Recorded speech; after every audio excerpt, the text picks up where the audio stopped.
Hi guys, welcome back to the Arun Sharma Mindworks channel, and in this video we are continuing our discussion on quantitative aptitude. In the first session on QA we have talked about how to prepare for QA and what is the timeline management in the first phase of your QA preparation, and I had talked about the fact that you need to break your QA prep into two parts, part 1 and part 2, phase 1 and phase 2. Phase 1 was dominated by input and phase 2 is dominated by output, or practicing mocks and simulations. So that point where we left off actually gives rise to two more issues about how to prepare for QA and your ideal QA prep strategy. And in this video I'm discussing the first of them, and that is what do you do during phase 2. So assuming you have completed your phase 1 in a matter of, let's say, around 18, 20, 22, 24 weeks, whatever time you took, you then move onto phase 2 of your preparation. And phase 2 of your preparation is where your preparation starts getting dominated by output. That means you start taking mock tests, etc. And while phase 1 also you would take a few tests, etc. to see where you're heading to. Should not be completely blind on your testing. In phase 1, during your input phase, you were typically 80% taking in and only 10 to 20% practicing giving out in mocks and tests, etc. But phase 2 starts with a 50-50 emphasis. So you ideally start your mock tests, you start your sectional tests, and you start simulations for QA, simulated practice for QA situations, quantitative aptitude route, sectional situations. And I'll talk about what I mean by simulated practice. But you try to do these three things, and your initial part of phase 2, the first couple of months, and ideally phase 2, the output phase of preparation should be around 4 months long, if not longer. And if you typically finish your phase 1 of your preparation by July end, you have more than 4 months for phase 2. So let's say we almost 4 months for phase 2, August, September, October, and the fair part of November. So that's okay. But if you can pull back finishing phase 1 by 15-20 days to 15 June or 31st May, end of May also. So you can if you can pull back to 15 July or end of June from 31st July, so you will have an extra month to execute phase 2. So when you start phase 2, depending on when you are starting, how early you can start it. You can start with the 50% on testing and 50% still taking in. So what will happen is when you start taking your tests, the test will give you not just feedback about how much you are scoring and where you are heading to, it also gives you feedback about what you are facing in different chapters, etc. Now you would have done all the chapters by this time. So when you enter the test, you will start understanding which chapters are helping you score marks, which chapters are still impeding you, etc. And as I mentioned in the last video, your phase 1 of preparation में round 1 round 2 हो जाना चाहिए block 2, 3, 1 का, and you should have finished one round of block 4, 5, 6. So as you move into phase 2 of your preparation, where you start gradually moving into output dominance, what you start doing is you first complete round 2 of 4, 5, 6, and what do you do in these rounds? I'm going to come to you in the how to learn video, which will be the follow up to this one. So you complete round 2 of phase of block 4, 5, 6, and then once you finish that, then you move back to round 3 of both 1, 2, 3, 4, 5, 6.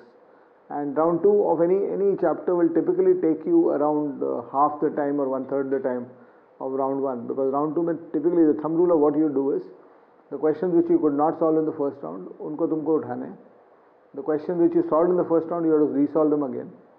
Right, and gradually you have to start moving to a point where you can start solving the questions which you have not solved in the first round of your preparation.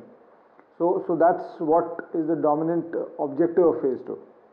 And if you remember, I had mentioned to you the issue of compounding in one of my CAT strategy videos, the overall strategy videos, CAT prep strategy videos. The issue of compounding of skills and knowledge happens when you take in a skill and then you allow it to remain in your mind and your executions for a few months, for a couple of months, or even some time, maybe a couple of weeks, that skill starts strengthening itself. So let's say you've taken block 2, 3, 1 once during February, March, and then you've taken it, done a second round in April, May.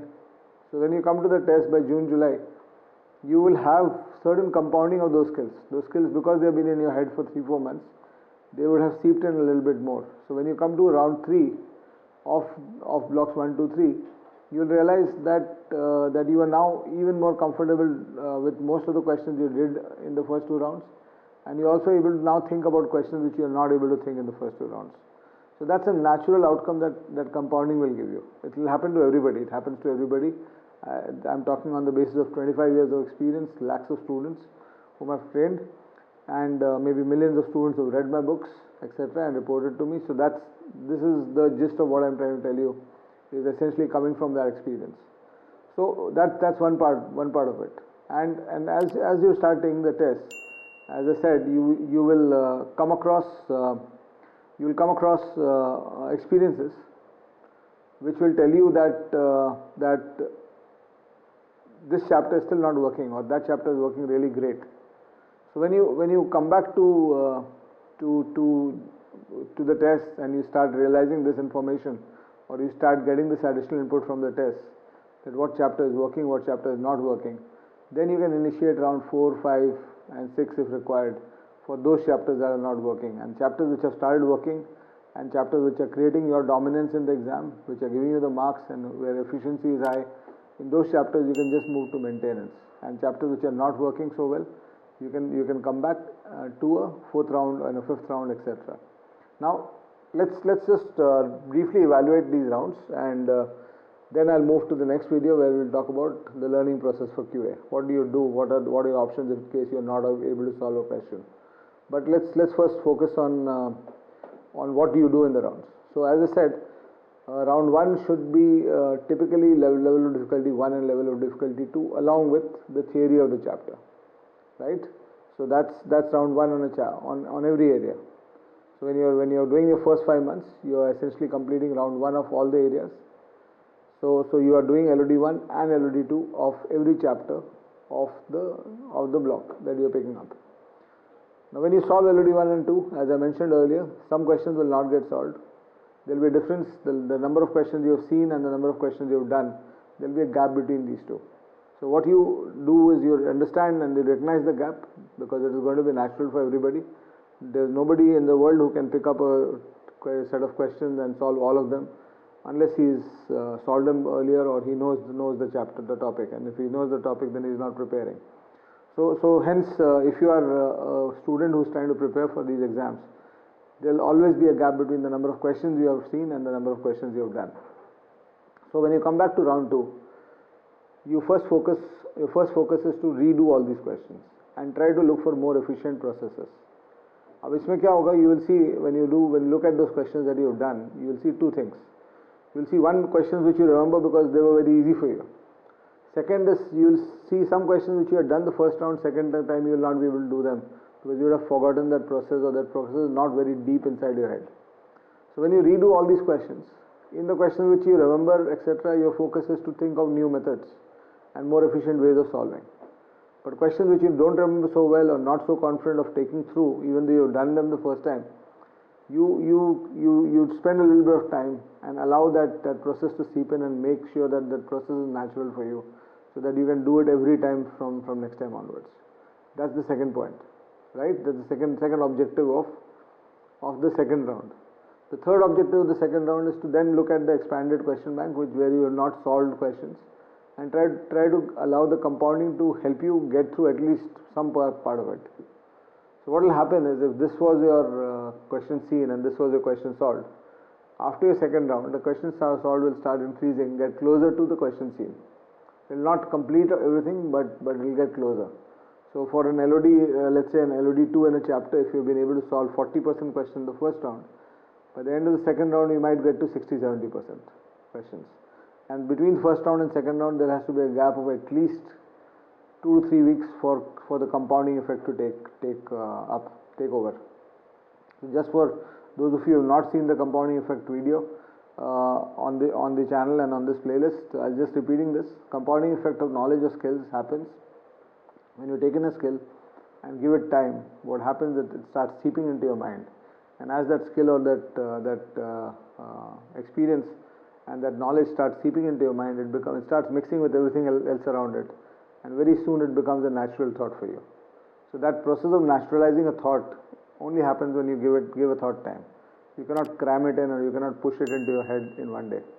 And that's why this process of coming back after a couple of weeks, after 2-3 weeks, should be is a great process that will give you the growth you need, and not just help you reach your potential, but also expand your potential. So we are looking at round 2 in this context. For some of you who are reaching, if your round 2 is reaching a point where you are 90% plus questions done, then maybe you can also pick up more questions. So I typically advise, in my book there are 13 chapters in which there are LOD3s, out of which I advise that 6 chapters you have to do LOD3. The other 6 chapters are optional, the other 6 chapters are optional, and 1 chapter is not to do. Don't do that, I'm anyway removing it from my next edition. The coordinate geometry chapter, LOD3, you don't need to touch. That's not what CAT is. So I'm going to remove that. I think it was an oversight from my side that chapter went into that book. But when we are talking about the 6 chapters that you must do, because you'll find structures and processes in those chapters which will be directly picked up in exams like CAT and ZAT and other exams. So these 6 chapters are the chapters of number systems, progressions, averages, percentage averages, ratio proportion, functions, and equations. The other 6 chapters like percentages, etc., they are optional. You can do it, you need not do it also. Even if you have just done till LOD2, you have a fair idea of the questions that will be asked in the exam, and you'll more or less know what the questions are when they come in the exam. So these are the 6 chapters in which you should do the LOD3. LOD3 you can either pick up towards in round 2, or you can, if you are reaching completion of the LOD2 and you have been able to solve at least 90% of the questions, then you can initiate LOD3. Or round 2 में अगर तुम्हारा number of questions seen to solved का ratio is less than 90%, then LOD3 should perhaps be picked up in round 3 or round 4, right? So during your last phase, the second phase of your preparation, the first phase is dominated by this. The second phase of preparation, when you come back to round 3, you again do more of the same. That means you resolve what you have done, you look at what questions you've still not done, and you try to think about those. Now you start taking, if you've not been able to solve a question in 2 rounds, and third round also you're not able to solve it, then you can try to start asking, because you've thought enough for this question.